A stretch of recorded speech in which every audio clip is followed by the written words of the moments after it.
DNA, वेद और ब्रह्मांडीय code, क्या प्राचीन भारत को जेनेटिक साइंस की जानकारी थी? नमस्कार दोस्तों, अगर मैं आपसे कहूं कि जीवन का ब्लूप्रिंट यानी डीएनए आधुनिक विज्ञान से हजारों साल पहले प्राचीन भारत में बताया जा चुका था। हम बात कर रहे हैं डबल हेलिक्स, जेनेटिक मेमोरी और ऐसी ध्वनियों की जो जीवन को कोड करती हैं। और ये सब न किसी लैब में, न किसी माइक्रोस्कोप से, बल्कि वेदों में, जो दुनिया की सबसे पुरानी ग्रंथों में से एक है। ये कोई कल्पना नहीं, ये एक रहस्य है जो शायद हमारे इतिहास को फिर से लिख सकता है। क्या ऋषियों को डीएनए के रहस्य पहले से पता थे? आइए इस ब्रह्मांडीय रहस्य में उतरते हैं। साल 1953 में जेम्स वॉटसन और फ्रांसिस क्रिक ने इतिहास रच दिया। उन्होंने डीएनए की डबल हेलिक्स संरचना की खोज की, वो अणु जो जीवन की सारी जानकारी को स्टोर करता है। एक तरह से ये एक ब्रह्मांडीय कोड है जो आपकी हर कोशिका को बताता है कि शरीर कैसे बने, कैसे काम करे। लेकिन एक दिलचस्प बात यह है, हजारों साल पहले भारत के ऋषियों ने शायद इस कोड को प्रतीकों, मंत्रों और ज्यामिति के जरिए बताया था। डीएनए की डबल हेलिक्स संरचना को देखिए। भारतीय मंदिरों, मूर्तियों और चित्रों में सर्पों का पेचदार घुमाव, ऊर्जा की लहरें और घूर्णन संरचनाएं बार बार दिखाई देती हैं।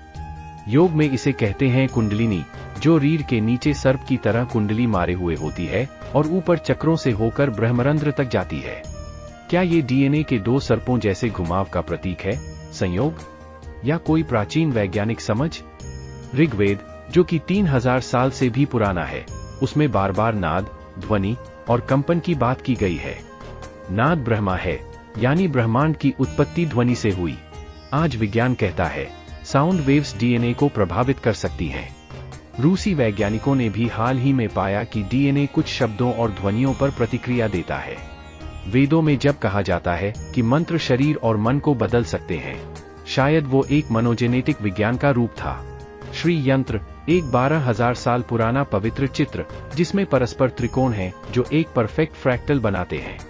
इनका अनुपात, गोल्डन रेशियो, 1:618, वही अनुपात है जो डीएनए के घुमाव, सूरजमुखी के बीज और यहां तक कि गैलेक्सी में भी मिलता है।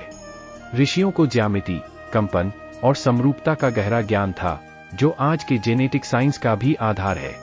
अब बात करते हैं एपिजेनेटिक्स की, जो कहता है कि आपकी सोच, ध्यान, जीवन शैली आपके जीन को बदल सकती है। वेदों में ध्यान, अहिंसा और सत्य की बात सिर्फ नैतिकता नहीं थी, बल्कि बायो एनर्जी को बदलने के उपकरण थे। आज के वैज्ञानिक भी मानते हैं ध्यान और मंत्र जीन एक्सप्रेशन को प्रभावित करते हैं, तनाव घटता है, रोग दूर होते हैं। तो क्या ये सिर्फ आध्यात्मिक बात थी या एक जीव वैज्ञानिक प्रोग्रामिंग? तो जोड़ते हैं सारी बातें।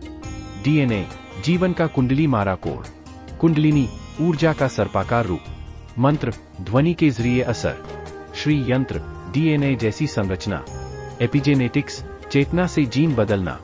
ऋषि वैज्ञानिक नहीं थे, लेकिन वो आंतरिक खोजी थे।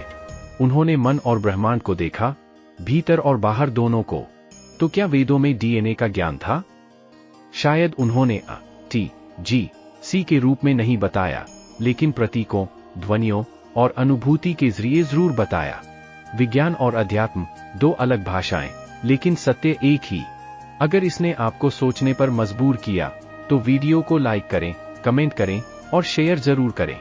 और बताइए, क्या प्राचीन ज्ञान वास्तव में विज्ञान से आगे था, या विज्ञान अब जाकर ऋषियों की बातों तक पहुंचा है? सब्सक्राइब कीजिए माइथिक इंडिया अनवेल्ड को, जहां प्राचीन भारत और भविष्य साथ आते हैं।